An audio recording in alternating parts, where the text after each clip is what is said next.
बिहार विधानसभा चुनाव को लेकर राजनीतिक हलचल तेज हो गई है।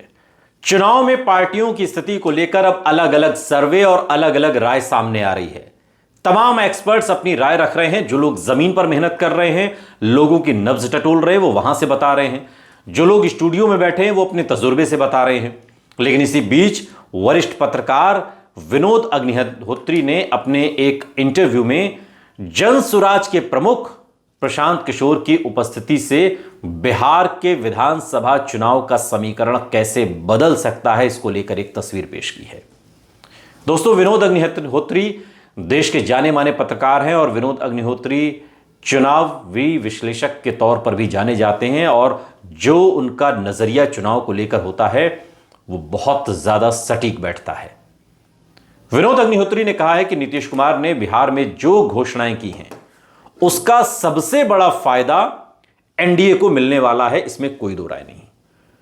प्रशांत किशोर अगर एनडीए को इस चुनाव में नुकसान पहुंचाने वाले हैं तो जेडीयू से ज्यादा बीजेपी को नुकसान पहुंचाएंगे। यह उन्होंने एक बड़ी बात कही। महागठबंधन और एनडीए का नेतृत्व अब तक पिछड़ों के हाथ में रहा है। साल 1990 से लेकर 2025 तक लालू प्रसाद यादव की सत्ता में सवर्णों का नेता आज तक बिहार में उभर कर सामने नहीं आया।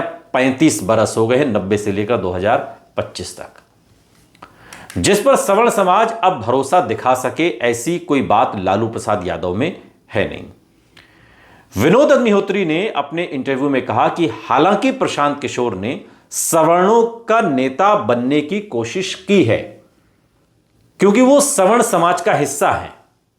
प्रशांत किशोर पांडे ब्राह्मण समुदाय से आते हैं, इसलिए प्रशांत किशोर सवर्णों का वोट अपनी तरफ करने में कामयाब रहेंगे और इससे बीजेपी को नुकसान होने वाला है बहुत ज्यादा। यह बात विनोद अग्निहोत्री अपने इस इंटरव्यू में कहते हैं कि जो डेंट प्रशांत किशोर पहुंचा रहे हैं, जमीन पर जो सर्वे निकलकर समझ में आ रहा है, जिस तरीके की हवा बह रही है, वो डेंट महागठबंधन को नहीं है, वो डेंट एनडीए को प्रशांत किशोर लगा रहे हैं। और प्रशांत किशोर ने एक ऐसा जनाधार तैयार किया है जो पार्टी की हार जीत के बारे में सोचे बिना उन्हें वोट देगा। यानी कि ये वो जनाधार है जो बिहार में बदलाव चाहता है और इसलिए प्रशांत किशोर को मिलने वाला वोट इस चुनाव को तय कर सकता है। यह बात विनोद अग्निहोत्री पूरी जिम्मेदारी के साथ कह रहे हैं कि इस बार जो समीकरण बन रहा है, आमतौर पर बिहार में होता क्या है कि साहब हम इन्हें पसंद तो करते हैं लेकिन हम अपना वोट नहीं देंगे, क्योंकि ये जीतेंगे नहीं तो वोट खराब हो जाएगा। लेकिन प्रशांत किशोर के साथ ऐसे लोग जुड़ रहे हैं जो बिहार में बदलाव चाहते हैं, जो चाहते हैं कि प्रशांत किशोर की सरकार बने। और अगर यही वोट परसेंटेज इधर उधर होता है तो इसमें सबसे ज्यादा खतरा, सबसे ज्यादा नुकसान एनडीए को है।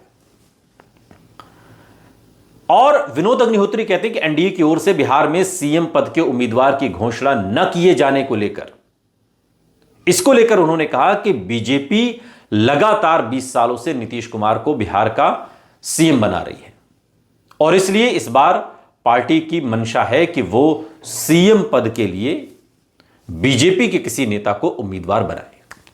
और अभी तक बीजेपी आंकलन कर रही है कि बिहार के अंदर वो किसे अपने सीएम के रूप में लोग देखना चाहेंगे।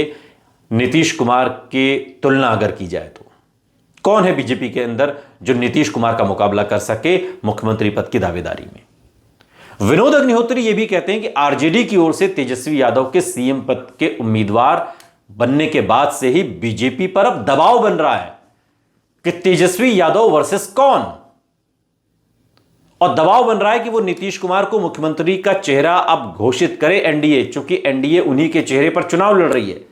हालांकि अब एनडीए के तमाम जो नेता हैं और अमित शाह भी जब अलीनगर में मैथिली ठाकुर की चुनाव प्रचार में पहुंचे तो उन्होंने भी कहा कि नीतीश कुमार, यानी कि उन्होंने इस तरीके से कहा कि देश में प्रधानमंत्री की कुर्सी और बिहार में मुख्यमंत्री की कुर्सी खाली नहीं है, यहां पर नीतीश कुमार, वहां पर प्रधानमंत्री मोदी हैं। अब होने को तो हैं, लेकिन चुनाव के बाद क्या होगा इसको लेकर अमित शाह कोई तस्वीर पेश नहीं करते। हालांकि चिराग पासवान ने विपक्ष को जवाब दिया कि राज्य के अगले सीएम नीतीश कुमार ही होंगे, लेकिन बीजेपी के किसी बड़े नेता प्रधानमंत्री या गृह मंत्री ने ऐसी कोई घोषणा नहीं की है कि चुनाव के बाद एनडीए सत्ता में आती है तो फिर मुख्यमंत्री नीतीश कुमार होंगे।